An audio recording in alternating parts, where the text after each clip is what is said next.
Nice try. Nice try. Nakita mo ba si Colonel La Chica nagbigay ng perang iyan, 100,000 pesos to Antonio Pagong? Nakita mo ba siya o hindi?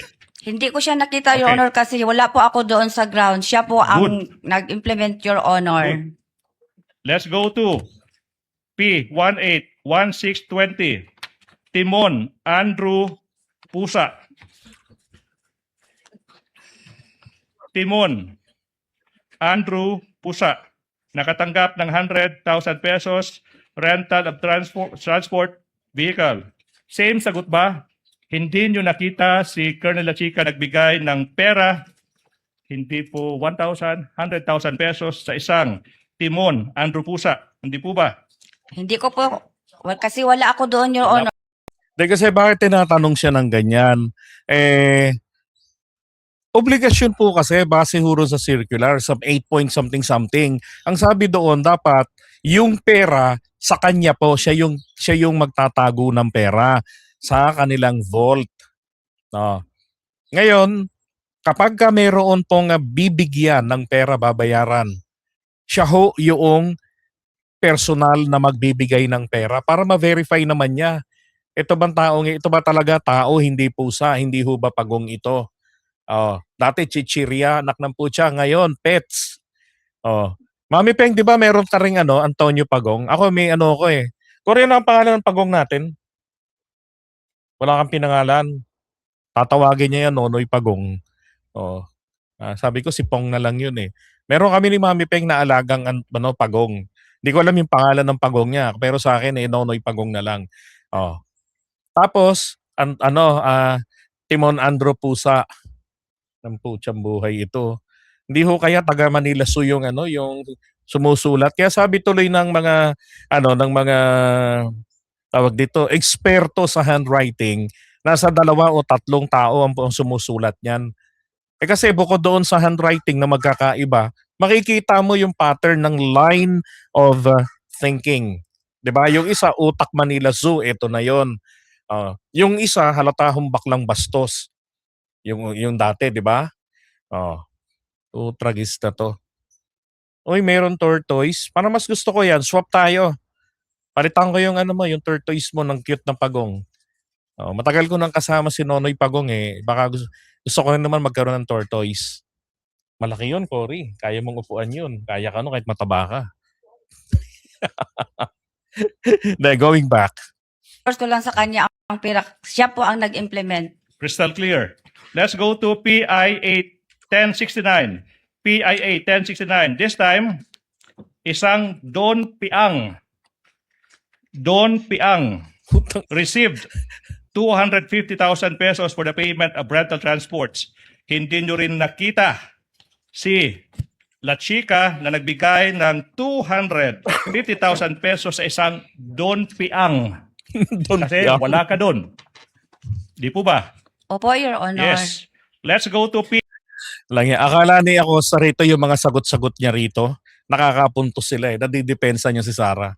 Di ba? Akala niya nadidepensahan niya ang sarili niya. Pero ito pong mga sinasabi niya ito, itong mga pag-amin niya hong ito ho ay katibayan ng isang paglabag po roon sa guidelines. Pati roon sa revised penal code natin. Langya ka, Gina Acosta. 2229. Kung may andilim, not to be outdone, meron din Shane Ngit-Ngit. Ilang hayop. Translation, Ngit-Ngit, Bisaya for madilim. Nakita nyo ba si La Chica na nagbigay ng 150,000 pesos sa isang Shane Ngit-Ngit o hindi mo rin nakita? Di po ba? Hindi ko nakita, Your Honor, kasi wala po ako doon sa ground. Si Colonel La Chica po, na security officer, siya po ang nag-implement, Your Honor. Hindi ko nakita kasi wala ako sa ground. Di ba? Maliwanag, malversation po yan. Yung ginawa nito ni Acosta. Kaya nga yung kaso po na may kaso to eh. Inamin niya diyan kahapon.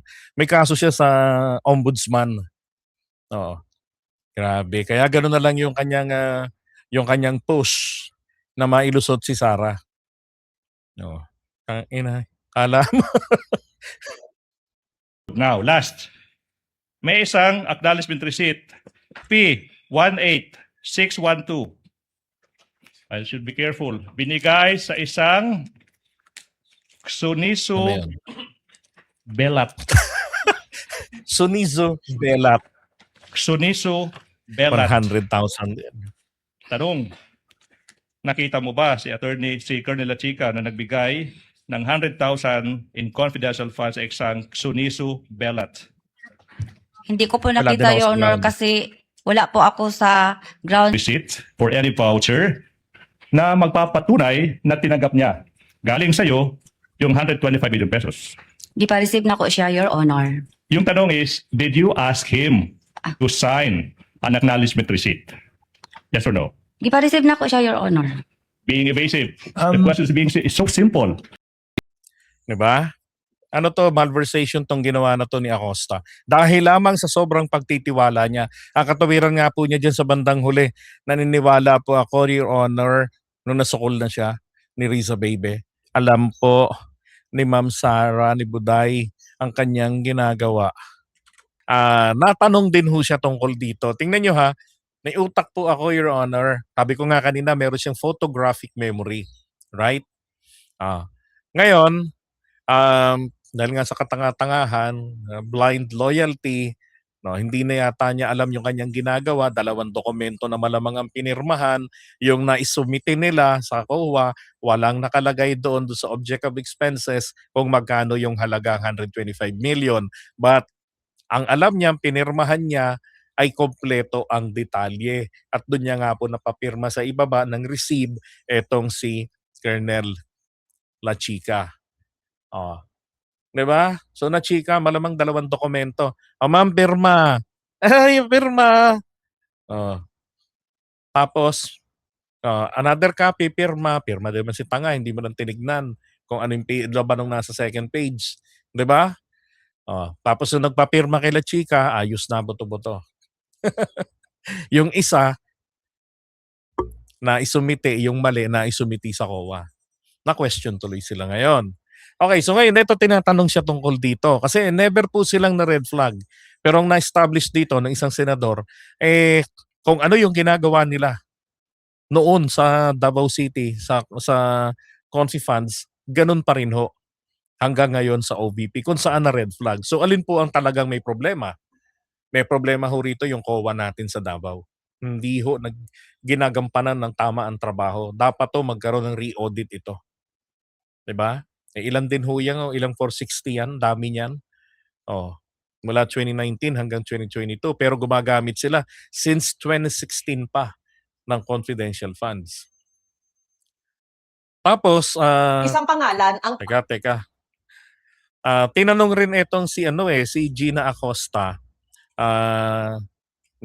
Ito, sabi ni Ligutan, no? For 2021, hindi mo rin maalala yung na-allocate na amount sa confidential funds sa Davao City is 460 million. Hindi ko maalala, Your Honor. Dugay na, tagal na daw. Tagal na rin naman. Kasi tapos may edad na rin po ako. Ba't nagtatrabaho ka pa dyan? Diba? All in all, from 2019 to 2022 is 1.840 billion. Almost 2 billion confidential funds ang binigay sa Davao City. Hindi nyo rin maalala ang total na yan? Lalo na. Hindi ko po maalala, Your Honor.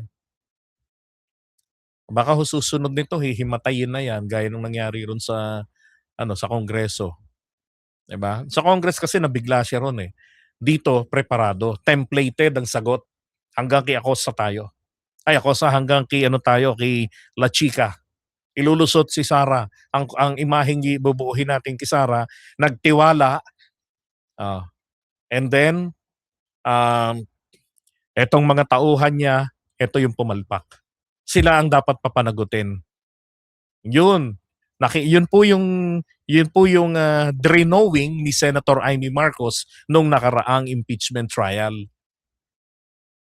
'Di ba? Yun na walang alam si Sara diyan. Kaya lang ang mali nga niya, pinipilit niya noon na ang accountable officers ay si Fajarda ng DepEd at eto hong si Acosta ng OVP. Ang problema, pirmado ni VP Sara, may approval niya yung mga dokumento ng withdraw ng pera, paglabas ng pera, pirmado ni Sara. Eh di natural, damay talaga siya yung sabit. Another thing, sa kasi sa Joint Circular 2015-01, siya talaga rin ang siya yung head of the agency. Siya talaga yung mayroong pinakamalaking or pangunahing may responsibility sa pangangalaga sa pera na yan. Na dapat talagang alam na alam. Kasi kaya po humigpit, no? Yung sinusunog kasi nilang 1991, napalitan yun dahil sobrang luwag. Si batas na ginawa batas na ginawa noong yung 1991 na yon na guidelines para may butas na malaki para madisgrasya yung pera ng mga politiko. Ganun mga politiko ang mga mambabatas natin. Gagawa sila ng batas, lagi may butas. 'Di ba? Ngayon, hinigpitan 'yan. Kung di kang kakamali, sila Mendoza ng COA, nung nasa COA siya noon. Hinigpitan niya noong 2015 dahil nga na didisgrasya. Pero hinigpitan, naging subject to full audit ang confidential funds. Pero nando naman po yung secrecy ng mga pangalan ng may-ari ng code names